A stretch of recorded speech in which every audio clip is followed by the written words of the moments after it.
Hi, I'm Teddy Burris, your Google Workspace and Gmail consultant, trainer, coach. And I got asked this question earlier today. I said, Teddy, if we're going to use one primary email address for business, how do we separate the emails out so that we don't get overrun with business emails and personal emails and subscription emails and all of these different types of emails that we need to manage so they don't just pile up in one big place? And that's called filters. And so I'm going to create a video and show you how to do it. But before I show you filters, hit that subscribe button because I'm going to give you lots more content, lots more videos on how to use Gmail and Google Workspace as a business tool.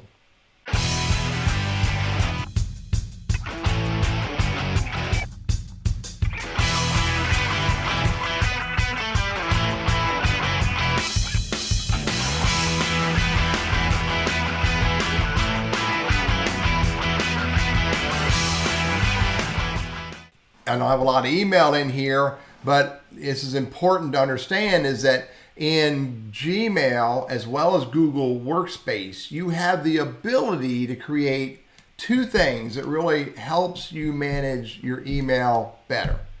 Number one is you have the ability to create labels. So I can go over here and I can manage labels or create a new label. So I can create a new label called testing. And I could either make it standalone or put it under a sub label. So make it a sub label of a bigger label. It's another technology, another technique you can do, but let's just create a label called testing. And there it is right here. It's labeled testing. Okay. Now I can create as many labels as I want, but what you want to do is you want to create enough labels where you can manage the very specific types of emails you get, so that you don't get overrun with one big hunk, and you can go look at the labels that make sense to look at the right time. Example, all of my subscriptions for newsletters and email campaigns and all that stuff, I can put that under a label called subscriptions. I'll get to it when I get to it. I could take all of my emails that come in from a particular client and I could create a label and put all those emails and label them for a particular client.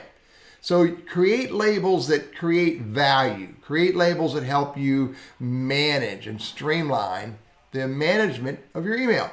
Now, once you have your labels created, let me show you how you filter emails based on keywords and phrases, etc., to put them in those labels. Watch this. I click on the show search options, and I'll go search for all the emails that has the word testing in it. Now you'll notice in this search, there's lots of features that really give you the ability to narrow down your search, and so that A, you can search for emails, and B, when you search for them, then we'll create filters based on those searches. So look, I can search for emails that came from a specific person.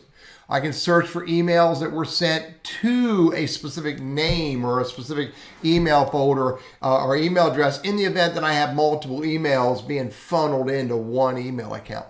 I can look for emails that have specific words in the subject line or just have these words in the message somewhere. I can also exclude words or messages that don't have specific words in the message. Look for size, when they were sent.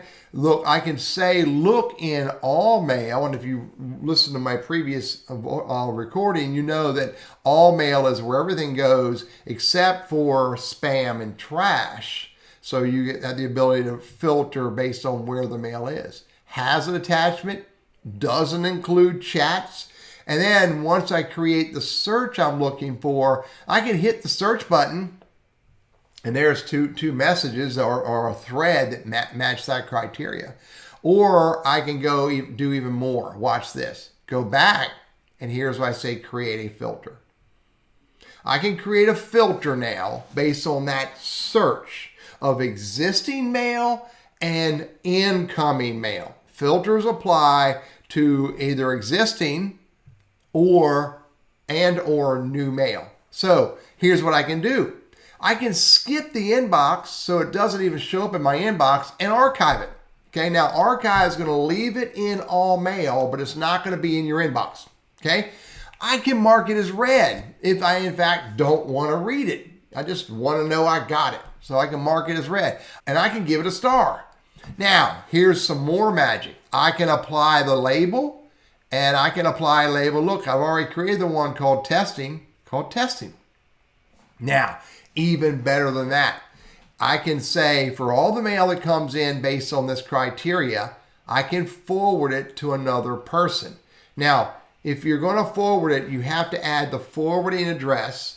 Then email is going to go to that person that you're forwarding to it, and they have to click on something to validate or approve Gmail or Google Workspace to use that forwarding address. Now, beyond that, I could also delete it if I want to. Now, skipping the inbox is going to turn off deleting because I'm saying here I want to archive it. Okay, so I can either archive it or delete it. Can't do both. So I'm going to use archive at this point. I can say never send it to spam. That clearly is a great way for people who send you email that you know daggone well their messages always go to spam. So I can say always never send it to spam. I can mark it as important if I want to. I can never mark it as important if I want to. I can give it a category if I want to. If I want to use categories, I've got to create and put it in a particular category. Again, this is if you're using the category options in your Gmail or Google Workspace. All right. And furthermore, once I do all of this execution for this filtering based on this search, I can create the filter. Now, what you'll see is, look, I hit refresh, and the previous mail I had in my inbox is now gone. And here's where it went. It's still under all mail. There it is there, but you can see it does not have the phrase inbox. It has the label testing. So if I go over to the label testing here, sometimes we think of this as folders, but they're really labels, and I click on that, there's those messages. Now, let me simulate a new message coming in. Hang tight. Let me do this. I'm going to use it from my cell phone. I'm going to go to inbox. I'm going to send a message to this email account, which is burrisconsulting@gmail.com. Hang on a second.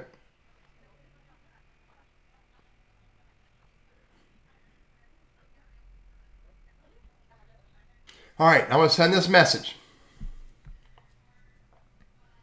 And away it goes. Now, if you notice, I got no new message in inbox, but look at this. I got a new message in testing.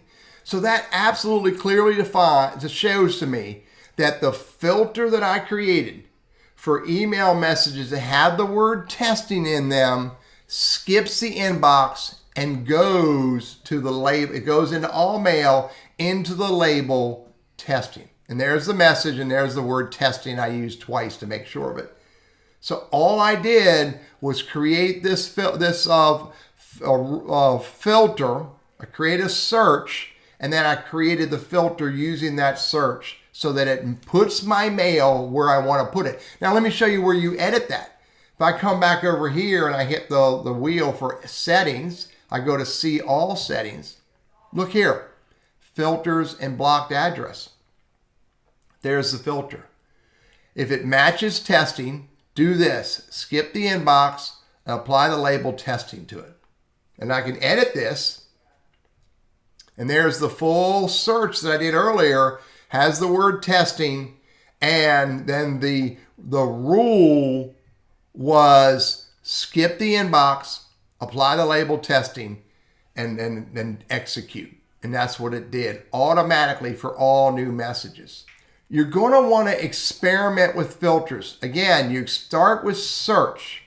And once you create the search from who did it come from, who did it go to, subject has the words, etc., etc.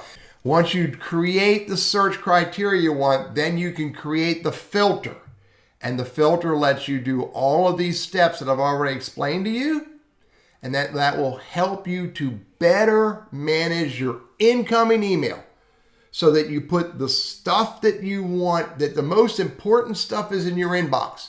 All of the other stuff is outside of your inbox, and it's in different labels, in this example, testing, but you could have subscriptions, you could have a client name, you could have a, an organization name, you could have a banking filter, all your banking goes in there, et cetera, et cetera, et cetera, so that you can better manage your email.